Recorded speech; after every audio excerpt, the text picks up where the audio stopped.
ಮಾತೃದೇವೋ ಟ್ರಸ್ಟಿನ ಪದಾಧಿಕಾರಿಗಳು ಜೊತೆಗೂಡಿ ದಾವಣಗೆರೆ ಜಿಲ್ಲಾ ಆಸ್ಪತ್ರೆಯ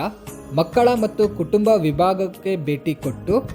ಮಾತೃದೇವೋ ಸಮಾಜ ಕಲ್ಯಾಣ ಮತ್ತು ಶೈಕ್ಷಣಿಕ ಚಾರಿಟಬಲ್ ಟ್ರಸ್ಟ್ನ 5ನೇ ವರ್ಷದ ವಾರ್ಷಿಕೋತ್ಸವ ಸಮಾರಂಭ ಹಾಗೂ ಸಂಸ್ಥಾಪಕ ಅಧ್ಯಕ್ಷರಾದ ಪೋತುಲ ಶ್ರೀನಿವಾಸ್ ಅವರ ಹುಟ್ಟುಹಬ್ಬದ ಅಂಗವಾಗಿ ಹೆರಿಗೆ ವಾರ್ಡಿನಲ್ಲಿ ಇರುವವರಿಗೆ ಪ್ರತಿಯೊಬ್ಬರಿಗೂ ಹಣ್ಣುಗಳನ್ನು ಕೊಡುವ ಮೂಲಕ ಅರ್ಥಪೂರ್ಣವಾಗಿ ಹುಟ್ಟುಹಬ್ಬವನ್ನು ಆಚರಿಸಲಾಯಿತು.